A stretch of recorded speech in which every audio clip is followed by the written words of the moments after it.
औज़ुबिल्लाहिमिनश्शैतानिर्रजीम बिस्मिल्लाहिर्रहमानिर्रहीम अस्सलामु अलैकुम वरहमतुल्लाहि वबरकातुहू। सूरह शुरा है मेरे सामने और सूरह शुरा की आयत नंबर 181 है, पारा नंबर 19 है और रुकू नंबर 14 है। रुकू नंबर 14 से हज़रत शुएब अलैहिस्सलाम का जिक्र हुआ और शुएब अलैहिस्सलाम के साथ शुएब अलैहिस्सलाम की नाफरमान बस्ती ऐका वालों का जिक्र हुआ। अस्हाब ऐका फरमा के अल्लाह तबारक व तआला ने उनको जिक्र फरमाया और ये कि उन्होंने इस बेमामूल अपने पैगम्बर की तकज़ीब की और पैगम्बर का पैगाम भी वही था जो कि बाकी तमाम पैगम्बर का पैगाम था कि तुम्हें डर नहीं लगता, मैं रब्बुल आलमीन की तरफ से रसूल और अमीन बना के भेजा गया हूँ, अल्लाह से डरो, मैं इस पर तुमसे उजरत नहीं मांग रहा हूँ। आगे जो शुएब अलैहिस्सलाम की कौम में पाई जाने वाली बुराई थी, मुख्तसरन कल मैंने जिक्र की थी कि शुएब अलैहिस्सलाम की कौम नाप तोल में कमी बेशी करती थी।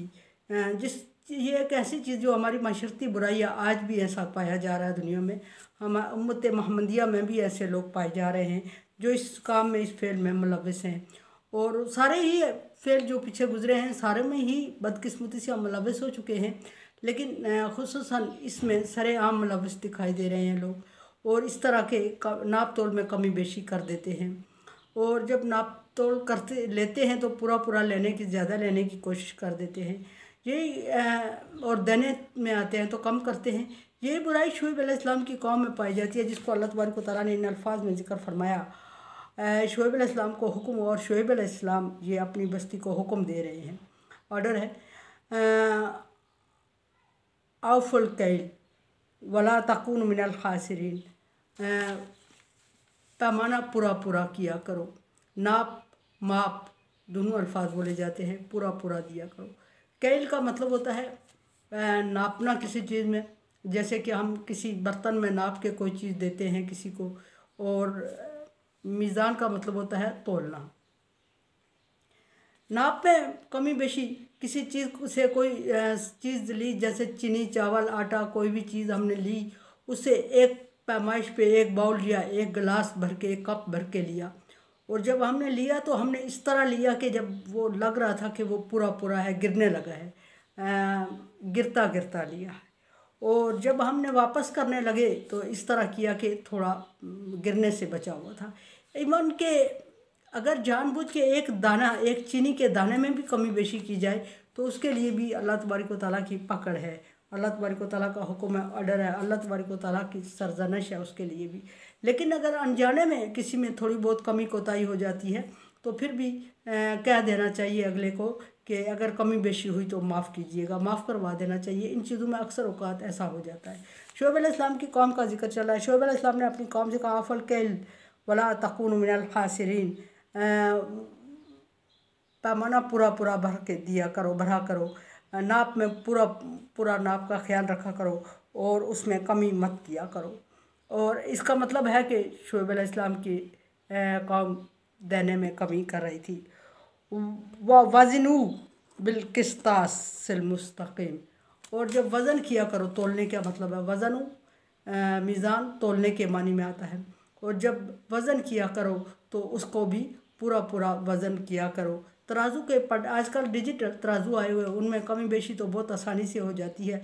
पहले वाला जो तराजू पड़ने वाला था उसमें भी वो डंडी मार देते थे और लेते वक्त पूरा बराबर करके पैमाना लेते थे और जब वज़न बराबर करते थे और जब देने लगते थे तो फिर उस वक्त तराजू के एक कोने में डंडी मार दी या कोने को कम कर दिया, झुक गया कोना किसी वजह से, या तराजू जब झूल रहा होता है तो उसी वक्त फ़ौरन उन्होंने तराजू के पलड़े से कोई चीज़ जो देने वाली है वो उतार दी और शोज़ ये कर लिया कि तराजू बराबर था, हालांकि तराजू ने अभी बराबर होना था, बराबर नहीं था। तो इन दोनों चीज़ों में, नाप और तोल में शुएब अलैहिस्सलाम की कौम बुरी तरह मुलव्वस थी और ये बज़ाहिर ये माशरती बुराई, बज़ाहिर हम समझते हैं कि हम कामयाब हो गए किसी को धोखा देने में। इंसान को धोखा देना तो बड़ा आसान है, दे ही देता है और बाज़ दफ़ा इंसान उसमें धोखा खा भी जाता है, दूसरा जो सामने वाला होता है। लेकिन इन चीज़ों के साथ अल्लाह तबारक व तआला खुद होता है और करामन कातबैन बैठे हुए हैं हमारे कंधों पे, वो भी लिख रहे होते हैं। अल्लाह तबारक व तआला को वैसे करामन कातबैन की ज़रूरत नहीं है, वो खुद हर चीज़ को देख रहा होता है। ज़मीन आसमान में पाए जाने वाला एक ज़रा भी उसकी आंखों से, उसके नज़र से ओझल नहीं है। और अगर उसकी नज़र से कोई चीज़ ओझल नहीं है तो वो हमारे नफ़े और नुकसान को, हमारे खसारे और हमारे इंसाफ को बराबर देख रहा होता है।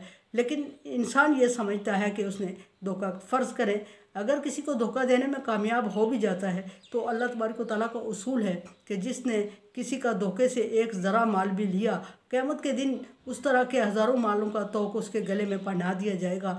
लेकिन तोक पहनाए जाने का मतलब ये नहीं कि हम आसानी से तोक पहन लेंगे, कोई खूबसूरत चीज़ है, बल्कि उन्हीं चीज़ों को आग के अंगारों में बदल के, लोहे की सलाखों में बदल के तोक बना के पहनाया जाएगा। और फिर ये कि दुनिया में भी अल्लाह तबारक व तआला ऐसे लोगों को जब कमी बेशी करता है और खुश हो जाता है कि मैं कामयाब हो गया हूँ, दूसरे की नज़र से बच जाता हूँ। और अक्सर ऐसा होता है कि वो दूसरे की नज़र से जिससे कर रहा होता है वो इधर उधर बातों में मगन हो जाता है और काम करने वाला अपना नफ़ा नुकसान देखे बगैर खसारा कर जाता है। तो ऐसी सूरत में फिर खसारा उसका नहीं हुआ जिसके लिए दुनिया में देने वाले या नापने वाले, तोलने वाले ने कर लिया। खसारा उसका हुआ जिसने किया। इसलिए कि उस दुनिया में उसके लिए सज़ा यह है कि उसके माल से बरकत उठ जाएगी और अल्लाह तबारक व तआला उसमें बरकत कभी नहीं डालेंगे और वो कभी कामयाब, किसी कारोबार में, किसी काम में कामयाब नहीं होगा। और आखिरत में उसके लिए अजाब है।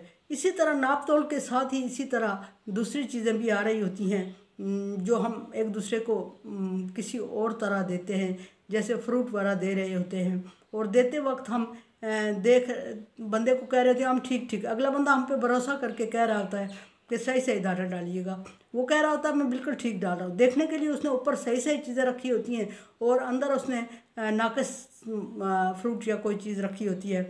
और जब वो दे रहा होता है, देखने वाला बाहर से देख रहा होता है, वो समझता है इसके पास माल अच्छा है, लेकिन देने वाला अंदर से एक दो दाने उसमें, अब कोई फ़र्क नहीं पड़ता। अगर एक दाना आपका ज़ाया हो जाता है उसके बदले में अल्लाह तबारक व तआला 10 आपको दे देगा। लेकिन अगर वो दाना किसी दूसरे को डाल के दे रहे हैं उसका भी कोई फ़र्क नहीं पड़ता। एक दाना ख़राब निकल आया और हो सकता है कि वो 10 दाने ले रहा हो, उसके 10 बच्चे हों और 9 दाने हो जाए, तो फिर किसी तरह वो अपने बच्चों में मुनासिब कर ही देगा, उनका झगड़ा कम कर ही देगा। लेकिन क़यामत के दिन जिसने एक दाना लिया है उसके लिए क़यामत के दिन ऐसे ही, एक दाना गलत डाला है उसके लिए क़यामत के दिन उतने ही दानों का 10 गुना बढ़ा के उन चीज़ों का हिसाब देना पड़ेगा और उसी माल को गर्म करके उसको दागा जाएगा। और ये भी कि हदीस है कि नबी सल्लल्लाहु अलैहि वसल्लम खजूर के एक उससे पास से गुजरे, कारोबारी शख्स था और आप सल्लल्लाहु अलैहि वसल्लम ने देखा कि उसकी खजूरों में अंदर जो पड़ी हुई थी उसमें नमी थी और बाहर बहुत खुश्क और साफ़ सुथरी खजूरें थी। आप सल्लल्लाहु अलैहि वसल्लम ने उसमें हाथ मार के देखा, नमी महसूस हुई। आप सल्लल्लाहु अलैहि वसल्लम ने उसे फरमाया कि इन्हें ऊपर कर दे ताकि गाहक देखे और देखने के बाद ख़रीदे। और एक बात ये भी है कि जो रिज़्क, अगर अल्लाह पर यकीन है, यकीन होना चाहिए बहसीयत मुसलमान, अगर रिज़्क लिखा हुआ हमारा तो वो हम तक पहुँचेगा। एक खजूर, एक दाना, एक मेजरमेंट में कोई ज़रा कमी बेशी करके हम जो हासिल कर रहे होते हैं वो हमारे सारे रिज़्क़ के हलाल को ले डूबता है, ये समझे। और किसी न किसी तरह बड़ा नुकसान हो जाता है। बड़ा नुकसान ना हो तो बरकत उठ जाती है और आखिरत का अजाब तो डन है। सो शुएब अलैहिस्सलाम की कौम का जिक्र हुआ, दरमियान में माशरती भी जिक्र हो गया, माहौल। कुरान समझे, देखे समझे और सब्सक्राइब करें और सदका जारिया में मेरा साथ दें। अल्लाह तबारक व तआला का हुक्म तावन वाला बिर्र व तक़वा, नेकी और भलाई के कामों में एक दूसरे से तावन करें। सो चैनल को सब्सक्राइब और शेयर करके तावन करें। अल्लाह हाफ़िज़।